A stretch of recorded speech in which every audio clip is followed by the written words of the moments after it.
Hadirin dan hadirat sekalian jamaah Masjid Al-Huda yang senantiasa mendapatkan curahan kasih sayang dari Allah Subhanahu wa taala. Sehat Bapak? Sehat Ibu? Alhamdulillah. Alhamdulillah.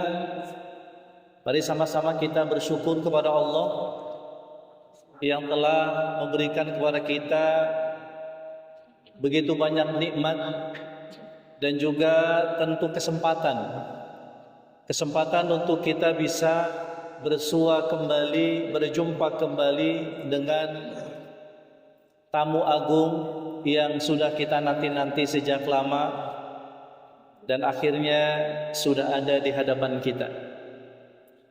Tamu agung tersebut adalah bulan Ramadan. Tidak seperti tamu kebanyakan Bapak Ibu. Ramadan ini adalah tamu istimewa. Kalau dia datang ke rumah kita, maka dia sudah siap bawa banyak oleh-oleh, ya. Kalau kita kedatangan tamu, itu biasanya kita yang sibuk mempersiapkan jamuan, ya. Tapi beda dengan Ramadan. Ramadan justru kita yang tidak menyiapkan apa-apa, ya, dalam pengertian, ya, persiapan kita hanyalah kesiapan dalam hal kelapangan hati dalam menerima tamu tersebut. Sementara sajiannya, hidangannya itu sudah disiapkan oleh tamu Ramadan. Apa di antara hidangannya Bapak sekalian? Ya, hidangannya adalah hidangan yang tidak diukur dengan materi, ya. Hidangannya adalah turunnya rahmat, kasih sayang, berkat dari Allah Subhanahu wa taala. Ramadan ada banyak keistimewaan Bapak sekalian. Dan itu sesungguhnya yang membuat kita senang, yang membuat kita bahagia. Dan kalau kita sudah senang, kita sudah bahagia, maka akhirnya kita punya kelapangan hati. Makanya ungkapan yang kita sampaikan kepada Ramadan adalah marhaban. Jadi dalam bahasa Arab itu Bapak sekalian, kalau ada tamu datang, ya, itu ada dua kosakata yang digunakan. Yang pertama adalah ahlan wa sahlan. Yang kedua adalah marhaban. Ahlan wa sahlan itu adalah sambutan untuk tamu yang biasa saja atau tamu yang tidak kita kenal. Meskipun kita sebagai muslim, meskipun kedatangan tamu yang biasa saja, tamu yang tidak dikenal, maka tetap saja kita diperintahkan untuk ahlan wa sahlan. Apa arti ahlan wa sahlan? Ahlan artinya keluarga. Sahlan artinya memberikan kemudahan-kemudahan. Jadi kalau ada tamu yang datang, ya, maka jadikan dia sebagai bagian dari keluarga kita. Lalu yang kedua, berikan kemudahan-kemudahan kepadanya. Kira-kira Bapak sekalian, kalau ada tamu yang datang ke rumah kita, mungkin tampangnya kusut misalnya, ya. Kita nggak kenal dia. Kemudian datang ke rumah kita, apa yang kita lakukan? Apakah langsung menjamunya, menyuruhnya duduk, menjamu, menyediakan air untuk diminum, makanan, atau langsung tanya, Bapak mau kesini mau ngapain? Gitu ya. Nah, itu hal yang biasa barangkali, ya. Jadi kalau ada tamu yang datang, tamu biasa, bukan istimewa, datang, maka pertama kali kalimat yang kita ucapkan apa? Apa keperluan Bapak atau Ibu datang ke rumah saya? Beda dengan Nabi Bapak sekalian. Kalau Nabi kedatangan tamu itu, Nabi tidak tanya maksud dan tujuannya, kecuali kalau Nabi sudah kasih dia minum, Nabi sudah kasih dia makan, bahkan makanan yang berat sampai perutnya kenyang. Setelah si tamu ini sudah nyaman, sudah nggak kelaparan, sudah kenyang, baru Nabi tanya, apa maksud kedatangan Anda ke tempat saya? Nah itu makna ahlan wa sahlan, luar biasa. Itu ajaran Islam Bapak sekalian. Jadi kita disuruh untuk menerima siapapun yang datang ke rumah kita, maka jadikan dia sebagai anggota keluarga kita dan berikan kemudahan-kemudahan. Tapi beda dengan yang kedua Bapak sekalian. Kalimat kedua adalah ucapan atau ungkapan marhaban. Marhaban itu berasal dari kata rohaba, artinya melapangkan, meluaskan. Dan biasanya ketika ada tamu yang datang ke rumah kita, kita akan menyambutnya dengan ungkapan marhaban, maka itu adalah tamu istimewa, tamu agung. Kira-kira kalau satu hari kita ditelepon oleh Pak Menteri misalnya, Pak Menteri mau datang ke rumah kita, gimana, seneng nggak Pak? Ibu-ibu senang Bu? Atau biasanya artis ya? Tentu ada artis datang ke rumah kita, senang banget ya. Ya, itu adalah tamu yang kita anggap istimewa ya. Nah, bagaimana dengan tamu itu adalah tamu yang memang istimewanya luar biasa ya. Enggak cuma dalam konteks dunia, tapi juga akhirat. Enggak cuma untuk konteks bumi, tapi juga langit. Dialah, tamu itu adalah Ramadan. Nah, Ramadan ini akan datang menemui kita dengan berbagai macam kebaikan-kebaikan. Makanya bulan Ramadan itu adalah beda dengan bulan-bulan yang lain. Allah Subhanahu wa taala menjadikan tempat dan waktu itu ada yang lebih istimewa. Tempat misalnya Bapak sekalian, kalau kita sebagai orang beriman, maka kita boleh untuk melaksanakan sholat di mana saja, di masjid maupun juga di luar masjid.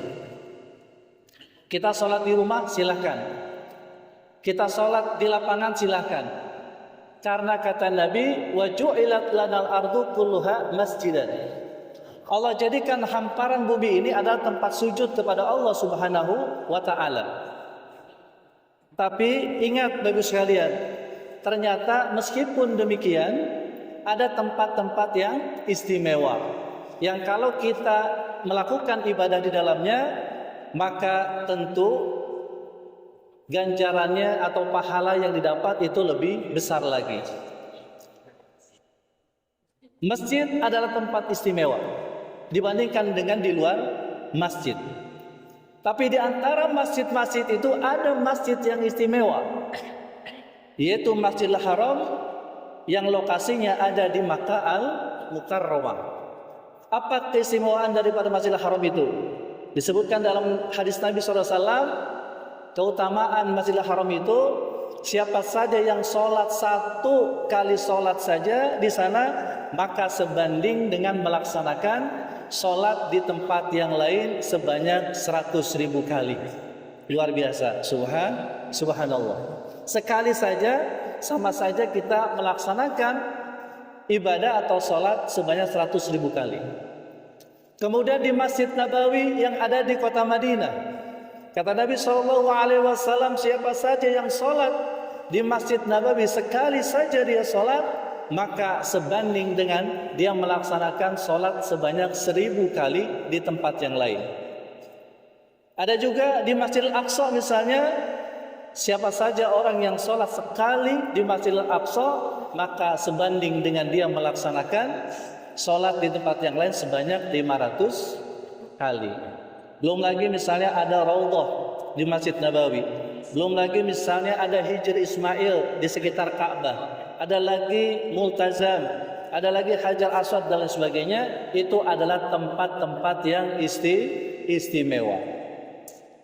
Lalu ternyata Bapak sekalian ada juga waktu-waktu istimewa yang Allah sediakan, yang Allah jadikan beda dengan waktu-waktu yang lain.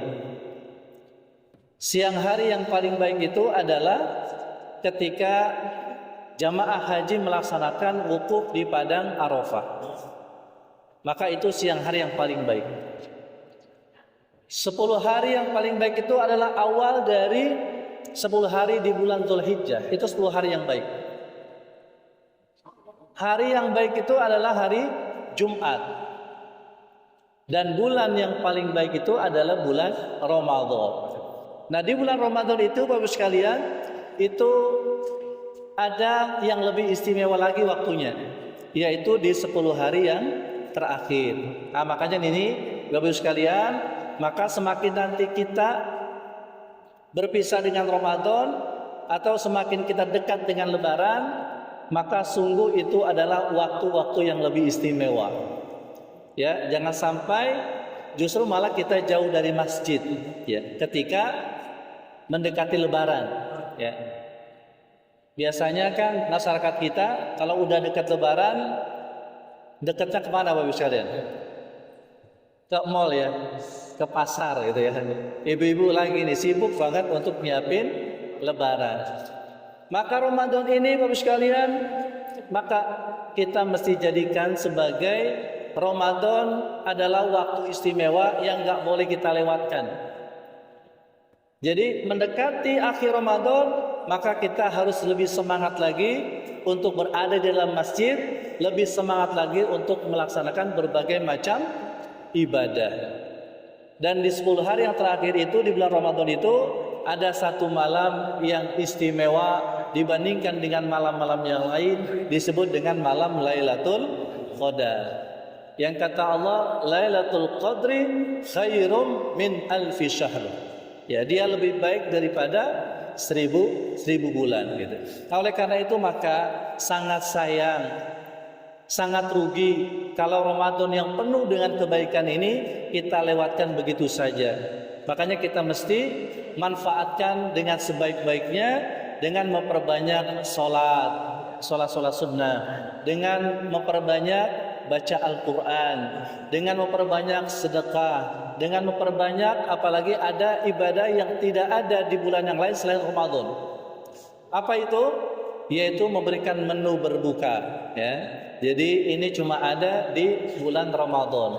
Begitu pula dengan sholat sunat tarawih. Makanya ini juga mesti kita perhatikan agar jangan sampai kemudian ini terlewatkan. Maka kata Nabi SAW,